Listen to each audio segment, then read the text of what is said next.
In today's video, we will be taking apart the Yeti, taking the motor out of it, taking the axles out of it, taking the transmission out of it, really tearing apart the whole car.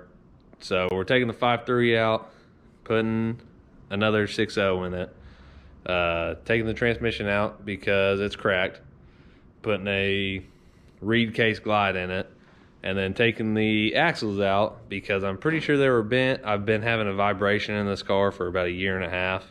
Well, really just about a year. Usually either during a burnout or during a pass. So, I don't know. I'm not 100% certain that they're bent, but pretty sure that they are. So, let's get into the video. We're going to be taking everything apart and hopefully putting it back together soon. So it's 6:15 in the morning, or 6:30 in the morning. We have the Yeti's rear wheels off right now, a turbo off, so it's basically open header, and the car's been shaking for a really long time, and we're gonna see if we can test see if it's wobbling my axles. Dad said to start it. I told him it's going to be too loud, so we're starting it right now. If it's too loud, then you're going to have to shut it off, I guess.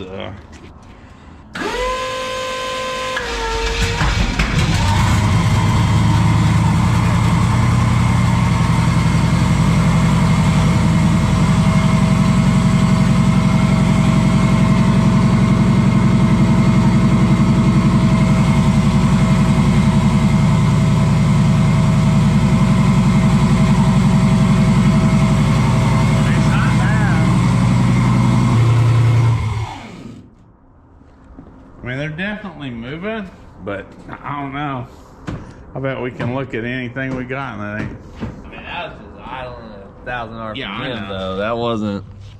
Usually, if I'm just pulling up there, it'll be fine, but... Well... You get up around the 3,000 RPM range, and it starts going crazy. Yeah. I mean, how bad were they moving? I'd say... a 1/16 or an 1/8 of an inch. I mean, nothing major. Yeah, but it's still bent. What was moving? The brake, the hub, and everything. The rotor was moving, but we could, like I said, we could just take everything off and try to set up some kind of wire or a gauge and do it again with nothing on. Yeah, probably need to figure that out. All right, we are pulling the axles on the Yeti right now. This is a order form from Moser. Yeah. And you can either measure it all from the axle or from the whole rear end, which we were about to do. We was really fixing to. Really, I'll just take over. Okay, you do. It's what we did. I mean, if you're gonna go, say, from a 28 spline to a 35 spline axle, and you've shortened your rear end or anything weird, then you've got to go with all these measurements. It shows where the center of the pinion is, but it's a real easy to use chart. It shows what type of rear end is it, and what you're housing in. I know this rear end's an old Ford 9-inch with big old, they call it a big Ford end on it. We've actually replaced the axles in it once. We're just replacing them again. Somebody bent them. Well, I'm not sure they're bent bad enough to cause a problem. I'm not convinced of it, but we're gonna spend $700 and eliminate that, right? Yeah. And then somebody's going to get a heck of a deal for $300 for a pair of axles. Yeah. But anyway, we was reading this. We was fixing to go this long form, and then I got to looking, and since we already have Moser axles, we literally can just pull those axles and measure, from the outside flange to the end of the axle and write it down. From the inside of the flange to the axle. Basically, we're just going to measure that stuff and send this form in today and order a pair of axles. Pretty simple. But Okay. I guess we're gonna get ready to pull them axles out or attempt it. Yeah, I don't even know if they'll come There's out. like 10 tubes of silicone on this rear, and I don't know who did that. You got to make sure it doesn't leak. So. Well, it ain't leaking. Yeah. All right. Like, I'm just gonna come right up to it, you know, straight. Yeah. Yeah. So I just need this end pushed in. Yeah. Like I'm just gonna cut it off. Hopefully good. I don't know if the hose is powerful enough to do it. It's gonna take somebody a lot stronger than me. Or at least with hands stronger than me.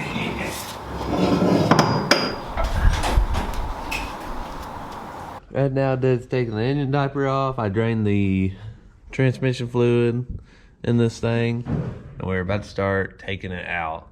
Shouldn't take us too long. Probably 15 minutes or less.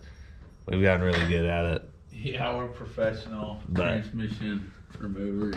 All right, I'm going to start turning bolts to the left.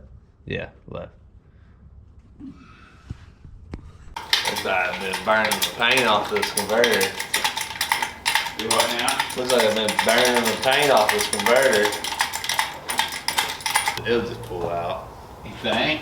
Yeah. Oh, they pulled it. Oh, you already did that. Ah, you got training fluid on you. On my jacket? Yeah. Here, hold on.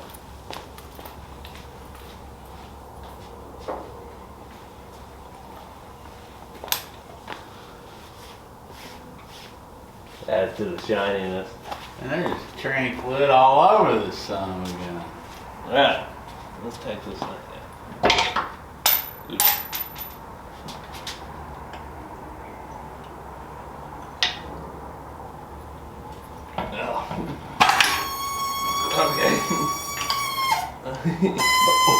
You're putting this line to the test. That's what's happening. And I got smacked in the face with the. That line's stretchy. Yeah, I got smacked in the face with the shifter cable. I think we're all there today, doesn't No, it? I'm dragging. I feel like it was a.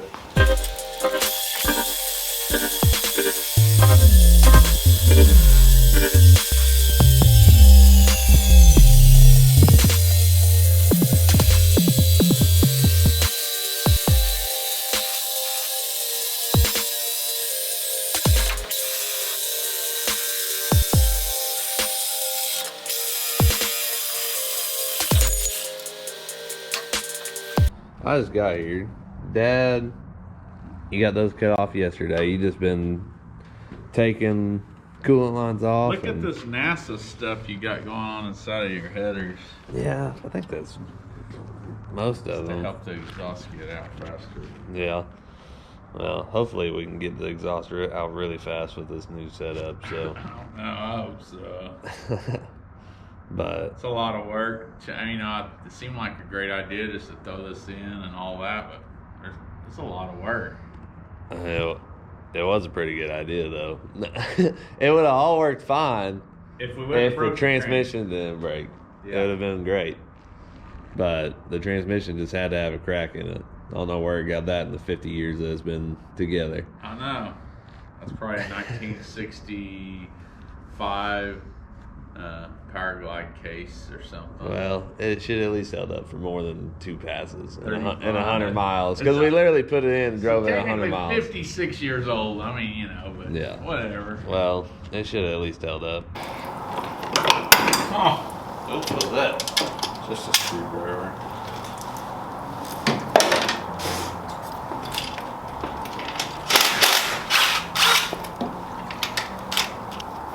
Well, I mean, we got the Canadian County Sheriff's 23rd. I got their PO.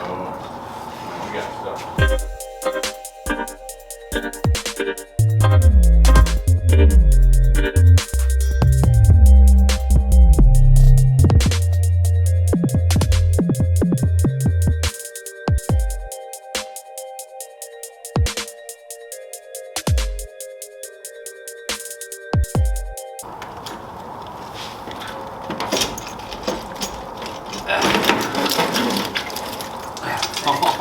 Oh, wow.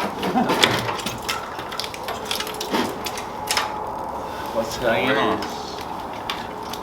What's this?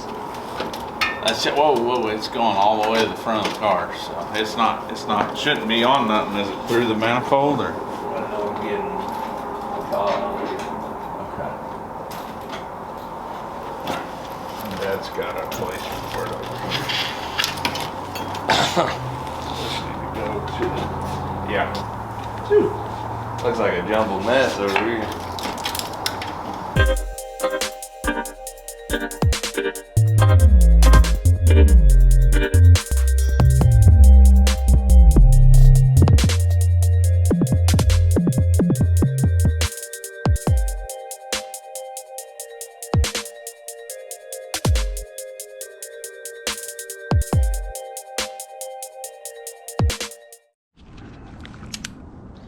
Well, as you can see, we got the motor, like Dad said, motor, transmission, and the axles are out of the Yeti.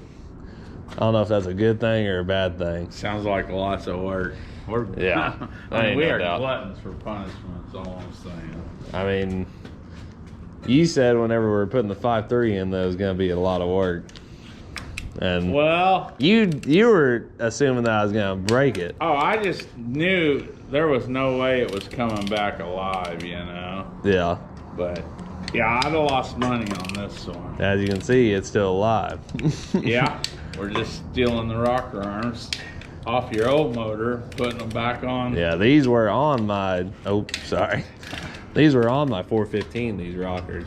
Yeah. So we're taking those off. We took the headers off already. I got to steal a couple sensors out of it. Like these front water pump adapters, the ICT billet thing, the valve covers. Well, no, the valve covers, they were on this motor, right? We're going to put them on that one. Okay. Your old ones, they're just, I don't know what, we'll probably end up putting them back on here. Yeah. But, so, taking everything off the 5.3 and just putting it in a corner for right now. I think me and Dad are going to go, after we get everything running and together, I think me and Dad are going to go $500 and $500 and put some rods, pistons, and rings in this thing. Yeah, I already have head bolts from the other 6.0. So I think we're just going to go in on this and have a backup just in case. Yeah. Lord knows that we need it. So at least me, I don't know. Yeah, I was already eyeballing, you know, since my heads are different. I was like, man, they look like and then take it bolt on. It's hard to tell, you know. Yeah. Like a rectangular port one would work on this one. Well, I don't really see why it wouldn't. I don't know if it would, but the gaskets are a lot bigger. I mean, yeah. I guess we'll find out. I mean, I know there's some what they call hybrid intakes out there. Yeah, they'll bolt on either. They're supposed to, you know. So.